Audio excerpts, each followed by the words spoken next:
A'udzubillahi min syururi anfusina wa min sayyiati a'malina. Man yahdihillahu fala mudhillalah wa may yudlil fala hadiyalah. Asyhadu an la ilaha illallah wahdahu la syarikalah wa asyhadu anna Muhammadan abduhu wa rasuluh la nabiyya ba'dah.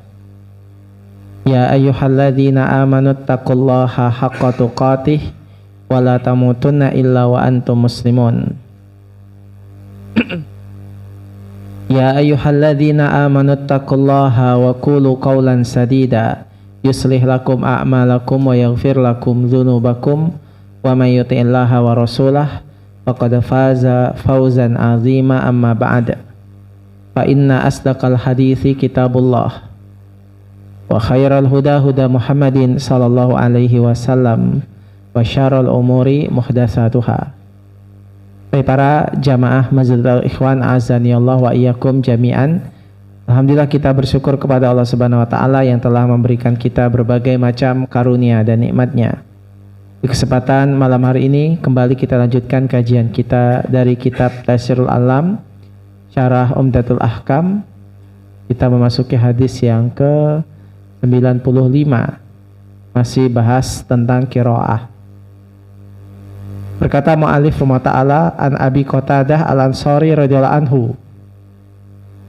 Dari Abu Qatadah al-Ansari radhiyallahu anhu, kana Rasulullah SAW yaqra'u fi raq'atainil awwalain minas salati zuhri bi Fatihatil Kitab wa suratain. Dulu Rasulullah SAW membaca di 2 rakaat awal dari salat zuhur dengan bacaan surat Al-Fatihah dan 2 surat pendek.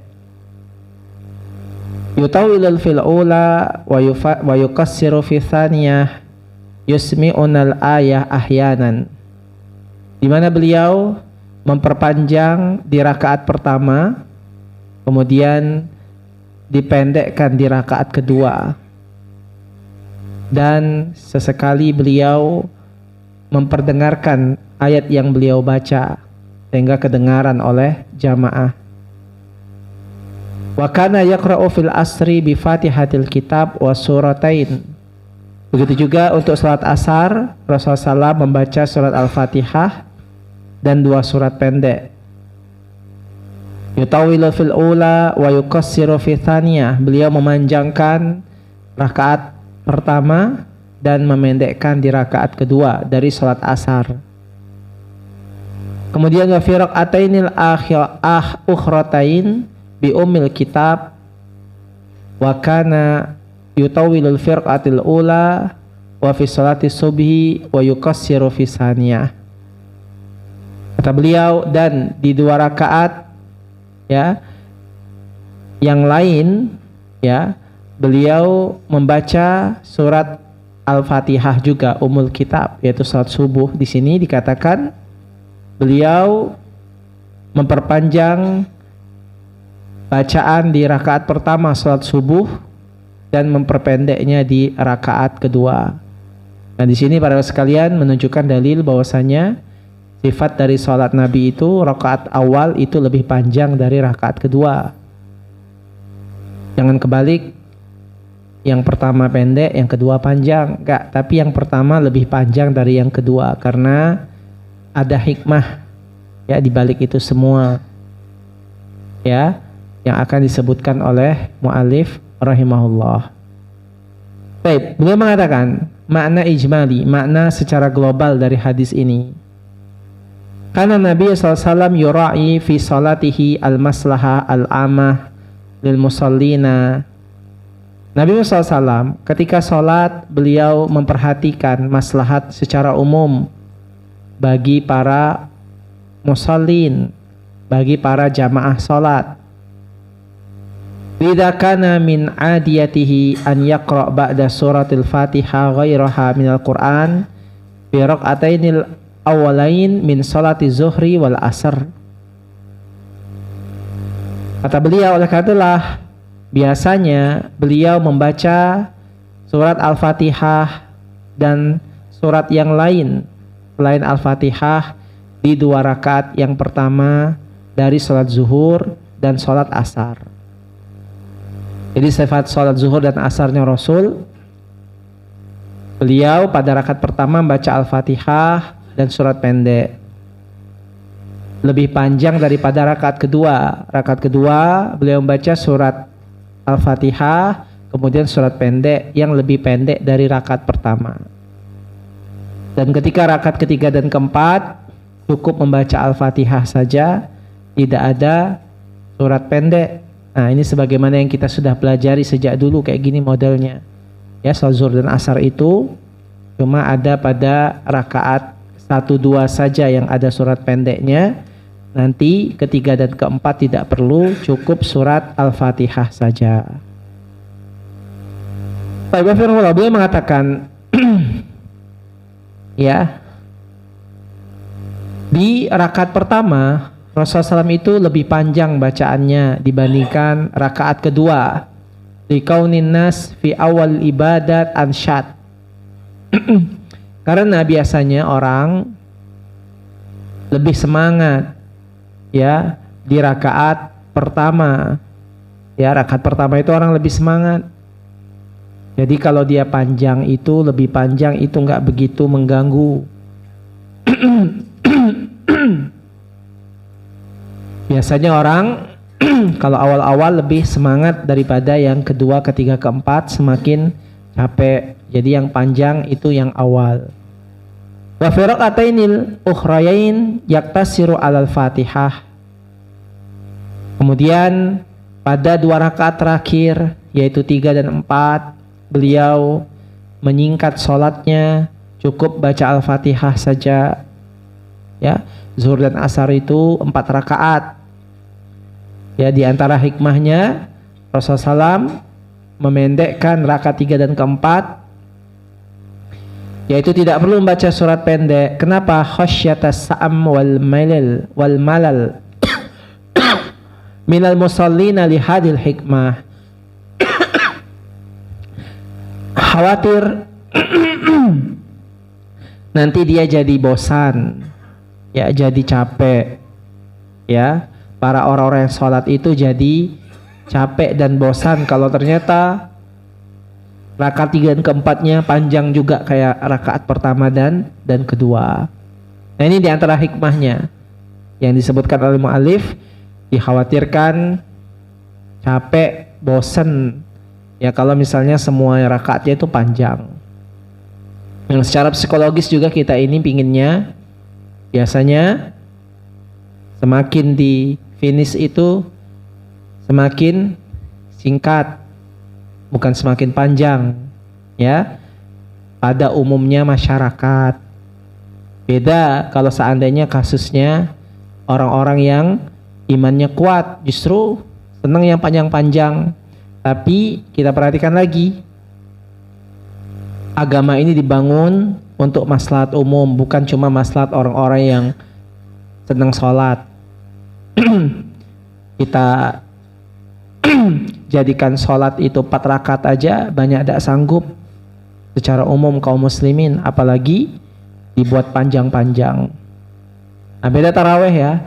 Taraweh memang khusus untuk orang-orang spesial, yang memang mereka pada rakaat-rakaat terakhir justru pingin panjang-panjang. Maksudnya ketika sudah mulai 10 malam terakhir. Sedangkan yang mereka imannya lemah, yang kurang semangat, ya mereka KO sendiri.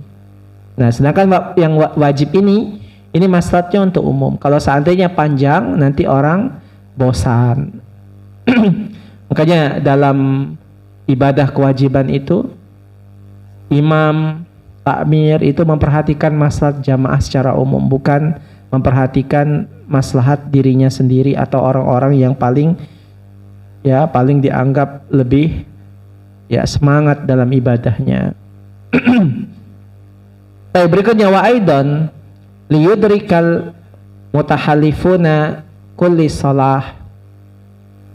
Di antara hikmah kenapa rakaat pertama itu lebih panjang, supaya orang-orang yang masbuk, orang-orang yang datang terlambat, dia tetap dapat 1 rakaat. Ya, kalau seandainya rakaat pertama saja sudah pendek, nanti otomatis dia akan ketinggalan 1 rakaat. banyak yang ketinggalan. Jadi agak diperpanjang supaya memberi kesempatan bagi orang-orang yang telat, mereka tetap dapat ya ruku rakaat pertama bersama imam. Nah, jadi demikian diantaranya ka'an yutila raka'atil ula ala saniyah fi kaifiyati al-qira'ah wa kami tiha. Maka kata beliau, sehingga rakaat pertama itu lebih panjang dari rakaat kedua, baik itu model membacanya dan jumlah ayat-ayatnya. Ya, jadi memang dibuat lebih panjang untuk memberi kesempatan bagi orang-orang ya yang datangnya telat tetap mendapatkan satu rakaat. Wa inna wara'a hadha tashri' al-hakim minal asrar wal hikam wal masalih ma yaj'alul mu'min yatma'innu wa tukiru ainuhu aw tatukuru ainuhu. Kata beliau, sesungguhnya di balik pensyariatan ini ya, pensyariatan yang penuh dengan hikmah ini ada rahasia-rahasia hikmah, maslahat ya, yang menjadikan kaum mukminin menjadi lebih tenang dan lebih ya mantap ya. Wal khudu' wa ta'ah li ahkamillahi ta'ala hiyal maqsad al asma minal ibadah. Maka ketundukan dan ketaatan terhadap hukum Allah, inilah maksud tertinggi dari ibadah. Nah, ini jadi di antara hikmahnya saja disebutkan oleh Allah Ta'ala yang kita kadang nggak tahu, tapi itu di antara hikmahnya, karena memang lebih semangat di rakaat pertama, ansyat, orang sedang semangat-semangat, maka diperpanjang nggak masalah. Dan juga di antara hikmah yang lain memberi kesempatan supaya orang itu banyak tidak ketinggalan rakaat. Wa kana sallallahu yaf'alu dzalika aidan fi salati subuh. Demikian Nabi SAW juga melakukan hal yang sama untuk salat subuh. Fayutilu qiraatil ula ala tsaniyah. Rakaat pertama itu lebih panjang dari rakaat kedua. Sama. Di antaranya kalau rakaat pertama orang sedang semangat-semangatnya dan juga memberi kesempatan supaya enggak banyak yang masbuk. Panjangin aja. Apalagi dia cuma 2 rakaat, kalau dia pendek, salat subuh cuma Al-Ikhlas sama Al-Kafirun, sudahlah ya, habis semuanya, tinggalan semua jamaahnya. Lagi dia masjidnya jauh misalnya. Saya katakan tadi bahwasanya maslahat untuk memulai salat subuh itu bukan diri kita yang mungkin kita bisa salat tahajud sehingga kita bisa sholat subuh lebih cepat, sehingga sebelum subuh, azan subuh sudah ke masjid. Bukan dia yang dilihat, tapi masalah secara umum. Secara umum orang itu bangunnya pas azan subuh, bukan sholat tahajud. Dan secara umum orang-orang pada umumnya ya tidak sholat tahajud secara umum. Yang kita lihat yang paling rendah. Nah, makanya patokannya kita perhatikan saja, azan subuh orang bangun tidur, kemudian dia juga mungkin mau buang hajat sebentar ya, atau dia sikat gigi apa-apa, banyak kebutuhan bangun subuh. Belum juga bangun subuh itu orang mau ngumpulin nyawa dulu, tidak langsung loncat ya, dia duduk dulu, kadang dia teler-teler sedikit. Lihat maslahat itu aja.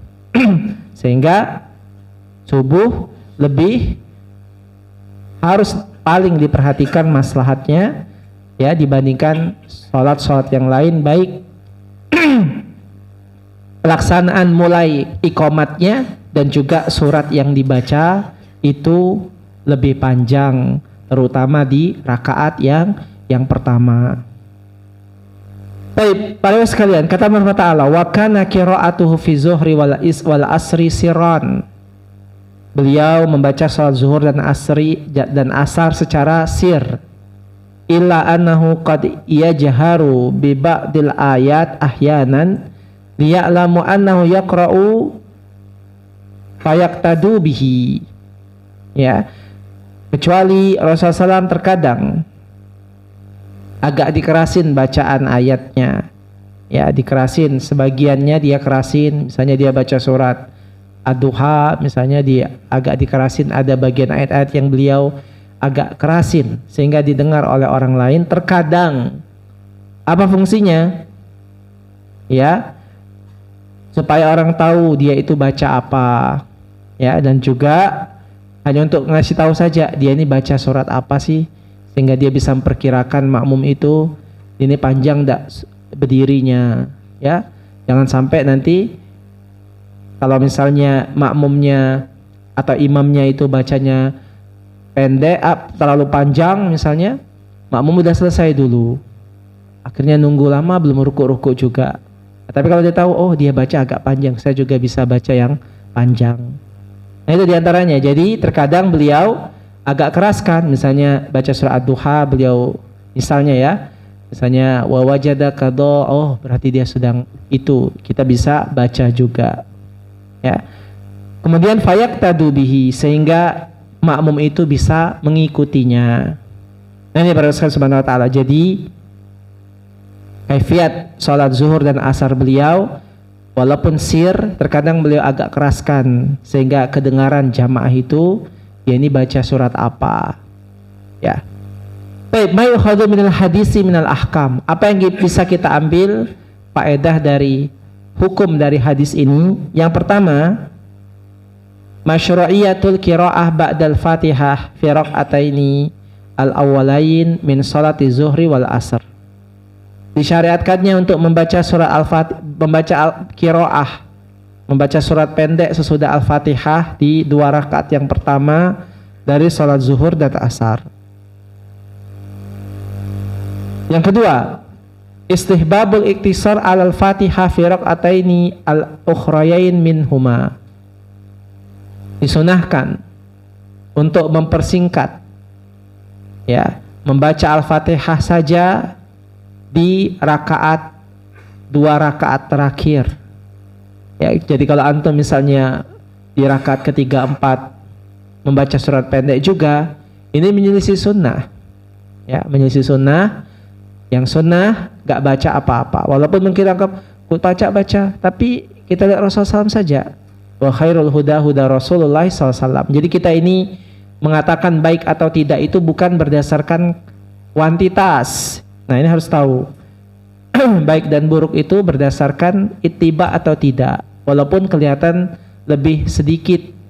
Ya. Ketika Rasulullah SAW beliau di rakaat ketiga dan 4 asar tidak membaca surat pendek, yaitu yang paling baik dibandingkan membaca surat pendek. Yang ketiga, tatwilu raqatil ula ala thaniyah min salati zuhri wal asr. Memperpanjang rakaat pertama dan kedua dari salat zuhur dan asar. Ya, memperpanjang maksudnya memperpanjang rakaat pertama dari rakaat kedua dari salat zuhur dan asar. Jadi kalau misalnya kita urutan itu, salat zuhur misalnya surat Al-Fatihah dan surat misalnya dia pendek ya, Al-Fatihah misalnya sama misalnya Al-Ma'un misalnya rakaat pertama. Nah rakaat kedua dia lebih pendek lagi, misalnya Al-Fatihah sama An-Nas, kayak gitu.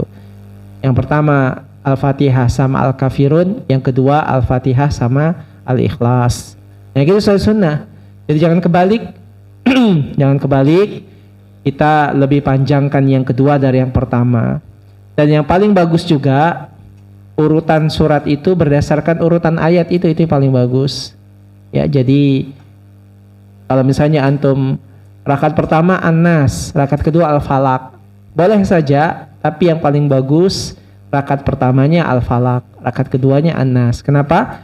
Karena Al-Falaq selain dia lebih panjang dari An-Nas, juga urutannya Al-Falaq itu duluan dari An-Nas.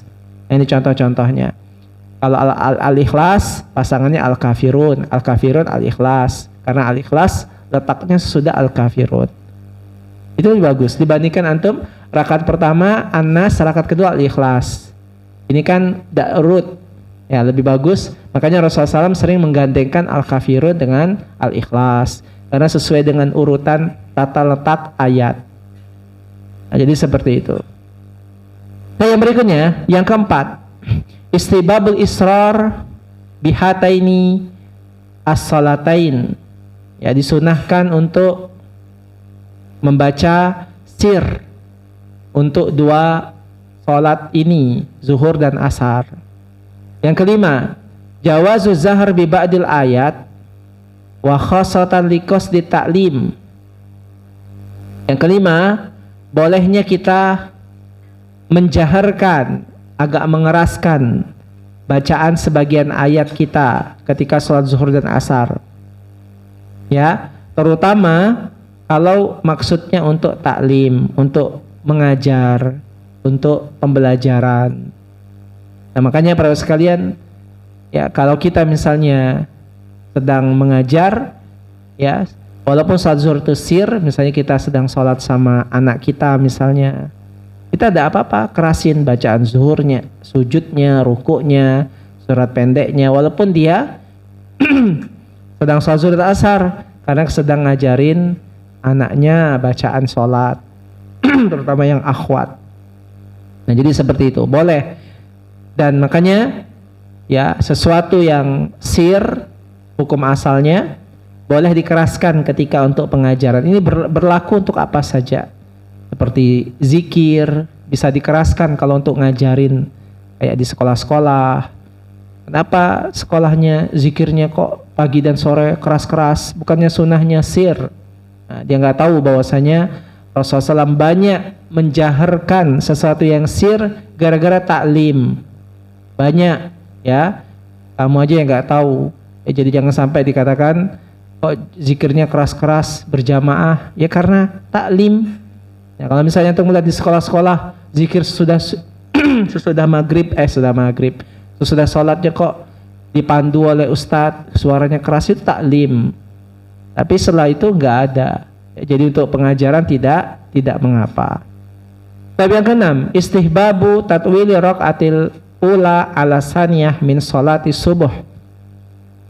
Disunahkan untuk memperpanjang rakaat yang pertama dibandingkan yang kedua untuk sholat subuh. Nah, ini jelas ya, rakaat pertama usahakan lebih panjang daripada yang kedua. Yang ketujuh, berkata Imam An-Nawawi, al-wajhu sani annahu yustahabbu tatwilul qira'ah fi raqatil ula qasdan wa hadha mukhtar wa huwa al-muwafiq li dhahiris sunnah. Kata beliau, kata Imam Nawawi, ya, disunahkan untuk memperpanjang qiraah di rakaat yang pertama, ya, dengan qasdan, dengan tujuan. Dan inilah pendapat yang mukhtar dan sesuai dengan zahir sunnahnya Nabi Muhammad SAW. Jadi kalau misalnya memperpanjang rakaat pertama itu sunnah. Baik, mudah-mudahan bisa dipahami hadis yang ke-95 ini. Kita masuk ke hadis yang ke-96.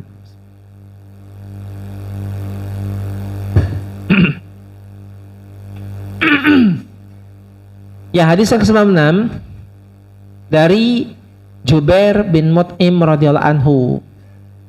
Qal sami'tu Nabi sallallahu alaihi wasallam yaqra'u fi al-maghrib at-tur.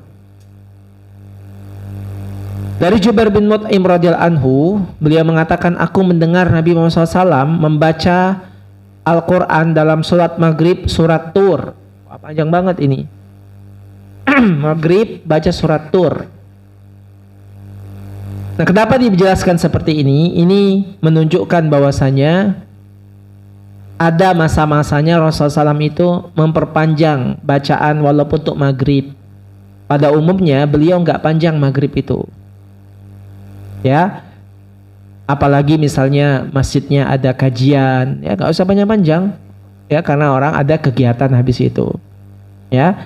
Nah, tetapi kadang-kadang beliau memperpanjang, misalnya kita, ya sama juga, bisa saja diperpanjang kalau misalnya nggak ada kegiatan, ya agak panjang.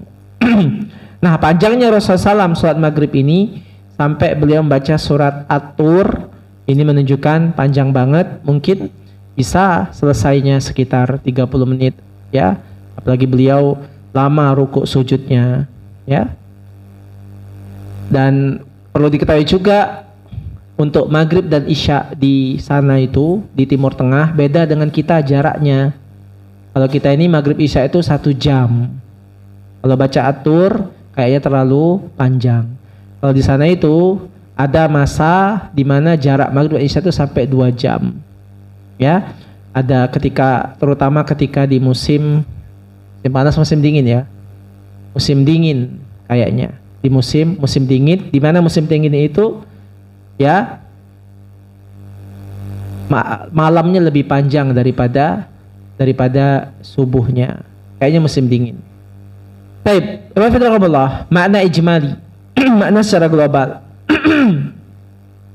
Al-adatu fi salati Nabi SAW annahu kana yutilul qira'ah fi salati subuh.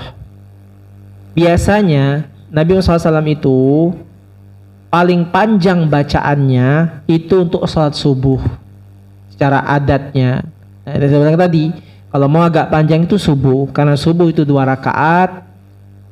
Kalau misalnya terlalu pendek nanti banyak orang yang ketinggal ya. Dan memang beliau secara adat kebiasaan itulah yang paling panjang salat subuh itu.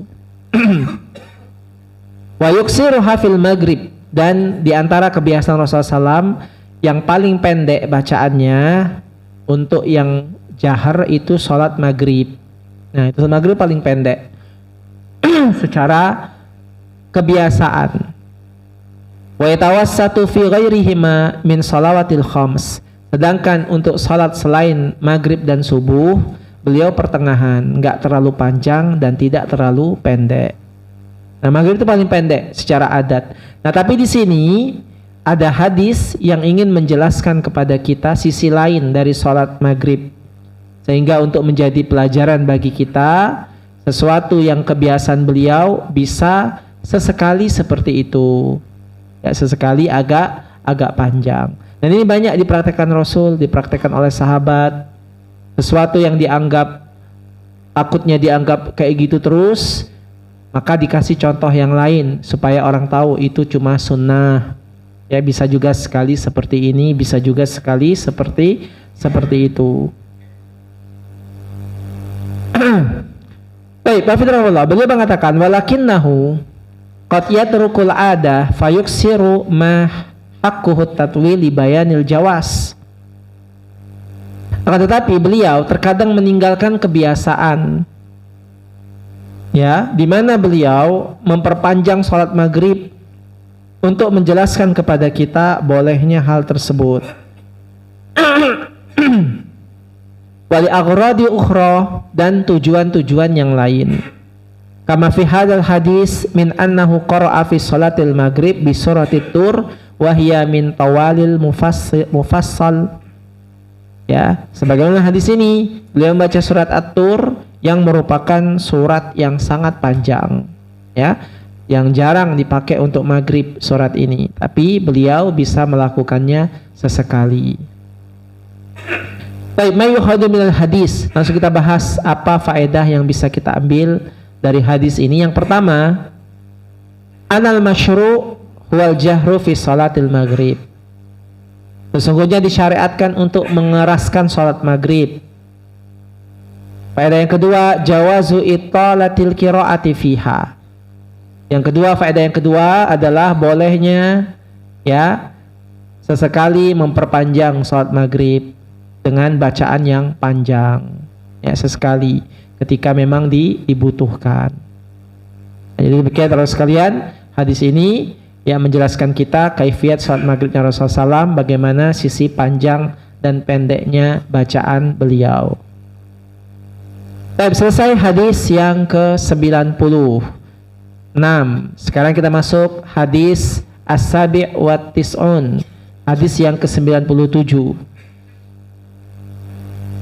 Hadis 97, Anil Barra' bin Azib radhiyallahu anhuma, dari Barra' bin Azib radhiyallahu anhuma, anna Nabi SAW kana fi safar. Sesungguhnya Nabi SAW pernah dalam safarnya. Fa shalla al-isya al-akhirah fa qara'a fi ihda rak'atain at-tin wa zaitun. Fama sami'tu ahada ahsana sautan au qira'atan minhu. Baik. Rasulullah SAW pernah salat Isya, ya, di mana beliau membaca di salah satu rakaat salat Isyanya itu dengan surat yang sangat pendek sekali, yaitu surat At-Tin wa Zaitun, surat At-Tin. Ya. Jadi beliau pernah melakukan salat Isya dengan pendek banget, yaitu At-Tin wa Zaitun.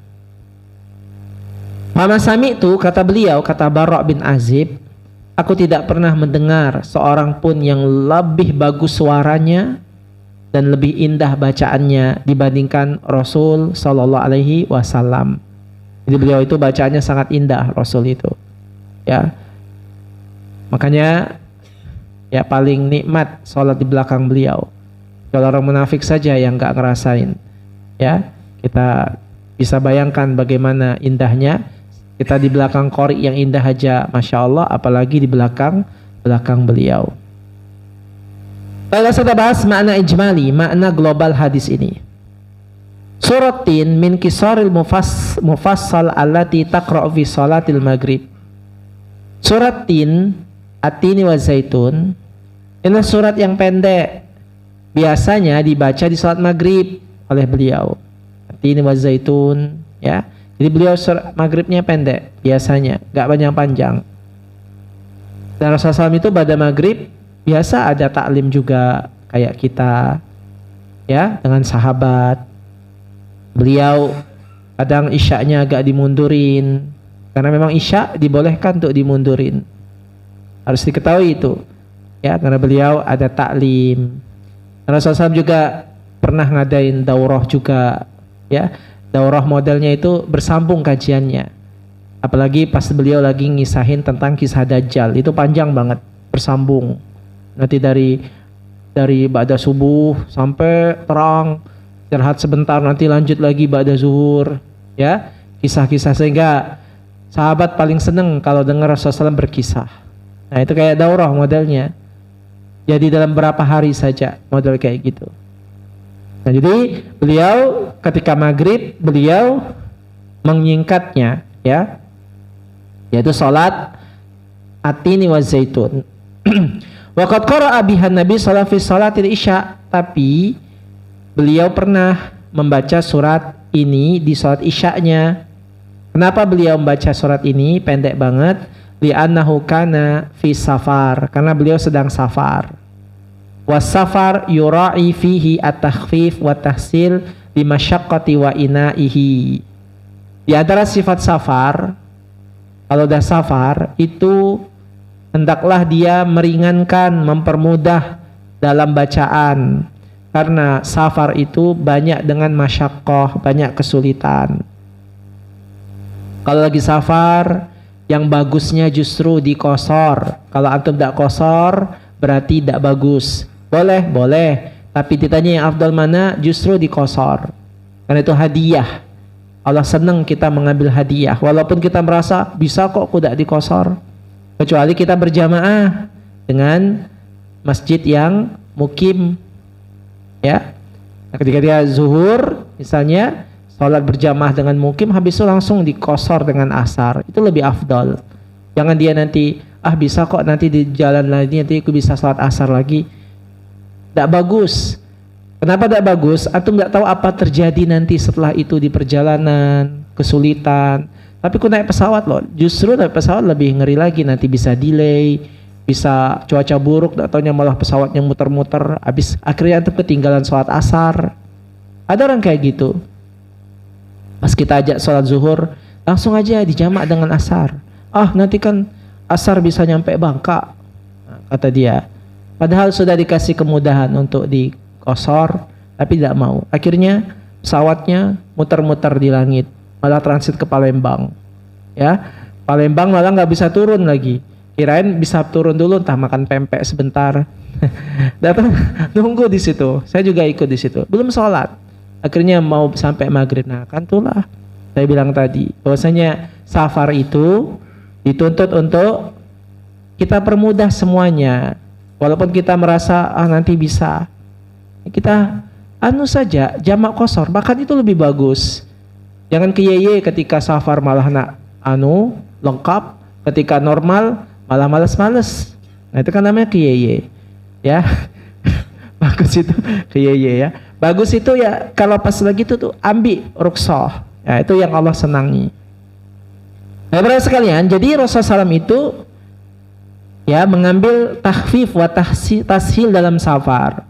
Beliau suka jamak qashar, bahkan mempersingkat bacaannya. Walihada ustuhibba fihi qasrus salati ar-rubaiyah. Oleh karena disunahkan bagi orang yang safar untuk mengqashar salat yang 4 rakaat jadi 2 rakaat, dijamak juga. Ya. Itu sunnahnya, kecuali kita status musafir tapi kita udah mukim musafir tapi nggak lagi jalan, mungkinlah kita enggak mau saya jamak qashar karena nanti bisa asar di sini, karena juga saya nginep di hotel, apa terserah. Tapi kalau lagi perjalanan bagusnya jadi jamak dan qashar. Baik. Wa ma qauni Nabi SAW musafiran fa innahu lam yatruk ma yab'asu 'alal khusyu'. Maka Nabi Muhammad SAW walaupun dia sedang musafir, tapi beliau tidak meninggalkan kekhusyuan dalam sholat. Apa bentuk kekhusyuan beliau dalam sholat? Pertama, Rasulullah SAW gak pernah sholat fardu di atas kendaraan. Beliau walaupun sedang musafir tetap khusyuk. Beliau tidak pernah sholat fardu di atas kendaraan. Ya. Kemudian beliau, bentuk kekhusyuan beliau adalah menjamak qashar. Karena kalau nggak jamak qashar nanti kececer-cecer, kegini-gini entah cemana-cemana. Ya, malah jadi cemas-cemas di jalan, tidak santai. Ya, beliau benar-benar memilih itu. Ya, jadi beliau walaupun sedang safar, beliau memperhatikan kekhusyuan. Wa ihdarul qalbi ala sima'il Qur'an, dan beliau menghadirkan hati untuk mendengarkan Al-Qur'an. Ya, sehingga beliau memilih surat yang pendek saja, tapi bacaannya tetap indah. Wa huwa tahsinus saut fi qiraatis shalah. Beliau tetap memperindah bacaannya walaupun sedang musafir, tidak juga bacaan jadi terburu-buru. Normal, tapi suratnya pendek saja. Jangan panjang-panjang. Baca Al-Ikhlas, ya. Tapi tetap benar-benar khusyuk. Nah, itu yang diinginkan oleh syariat. Jadi bukan kita terburu-buru cepet-cepet, panjang-panjang, ya. Tapi cepat, lebih baik pelan-pelan tapi suratnya pendek saja. Baik, ma yukhadu minal hadis. Apa faedah yang bisa kita ambil dari hadis ini? Yang pertama, jawazu qiraati qisaril mufassil fi salatil isya. Bolehnya memilih surat pendek dalam salat isya. Pendek-pendek lah, ya. Kemudian yang kedua, anal ahsan takhfifus shalah fi safar. Yang paling bagus adalah kita memilih keringanan dalam sholat ketika safar. Nah, ini yang paling bagus. Gak usah panjang-panjang, ya, gak usah repot-repot. Yang paling bagus ambil rukhsah itu. Kemudian wa mura'atu halil musafirin walau kana indal imam ragbah fit tatwil. Kemudian ketika kita sedang safar, perhatikan maslahat para musafir. Misalnya kalian sedang pergi perjalanan ke Mentok misalnya, ya, atau ke Belinyu misalnya, ya, berombongan. Yang satunya, ya dijamak qashar aja, ini tidak usah aja. Jamak qashar aja sudah. Kalau misalnya kita memang mau kecuali kita memang perkirakan sampai situ kan ada kegiatan kajian atau apa, di jamak qashar saja. Memperhatikan hal musafir, yaitu kita lihat yang paling mudah di antara jamaahnya. Walau kana indal imam raghbah fit tatwil, walaupun imamnya pinginnya tatwil, pingin panjang, tapi kata Syekh, ya, hendaklah dia pilih maslahat kaum musafirnya, rombongan musafirnya. Ya, walaupun imamnya sayanya bisa panjang enggak, tapi perhatikan sikon kondisi para musafir. Itu yang lebih bagus ya. Kita pilih yang paling ringan tapi syaratnya tetap paling khusyuk. Ringan tapi khusyuk, ringan tapi nyaman, ringan tapi tidak buru-buru, ringan tapi enak ibadahnya, tertunaikan haknya, sholatnya tetap di masjid, sholatnya tetap berjamaah dengan rombongan. Itu lebih nikmat sholatnya, tapi di jamak dan qashar. Dibandingkan dia sholat sendiri-sendiri, ya itu lebih jelek ketika dia pingin, nantilah tidak taunya ujung-ujungnya gak ada rombongan, dia sholatnya sendirian. Mending dia sama-sama, tapi berjamaah dan dapat kehusyuannya. Tapi yang ketiga, istihbabu tahsini saut fil qiraah walau fis shalah. Disunahkan untuk tetap memperbagus bacaan suara dalam bacaan salat. Ya, li'annahu yub'atsu 'alal khusyuk wal khudu'. Karena memperbagus bacaan surat itu bisa membangkitkan kehusyuan dan ketundukan. Jadi, selain orang itu punya kemampuan dalam hukum tajwid, qiraahnya bagus, dia juga usahakan imam itu yang bagus suaranya. Kenapa? Kata Syekh, itu bisa menambah khusyuan, lebih khudu, lebih tunduk, lebih menghayati. Ya, itu lebih utama. Ya, kalau misalnya ada imam yang seperti itu. Nah, alhamdulillah. Ya, kalau misalnya kita lihat orang yang bagus bacaannya, biasanya orang yang tahsinnya bagus, biasanya bacaannya suara juga bagus, alhamdulillah ya. Walaupun ada yang tidak, tapi tetap jadi bagus gara-gara bacaannya itu yang sesuai dengan ilmu qiraah. Wallahu a'lam bishawab ya, para sekalian ini saja yang dapat mungkin disampaikan karena sudah selesai hadisnya sampai 97. Kalau kita lanjutkan waktu kita sudah mepet ya. Kalau ada pertanyaan tafadhal sambil nunggu azan. Silakan.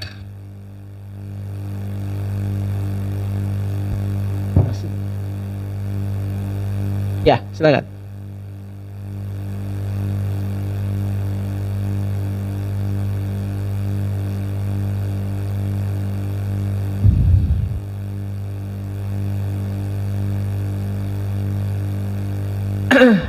Bacaannya merubah maknanya, dapat sama dia. Ya, tadi saya bilang bahwasanya mungkin minggu kemarin sudah dibilang, kalau misalnya imam itu bacaannya sampai merubah makna, maka ya Al-Fatihahnya batil ya. Batil, maka dia bisa dia sholat ya ulang lagi. Ya, atau dia bisa keluar dari jamaah itu. Kalau dia batil ya bacaannya, kalau dia misalnya kesalahan-kesalahan yang khafi ya bukan jali, itu nggak masalah.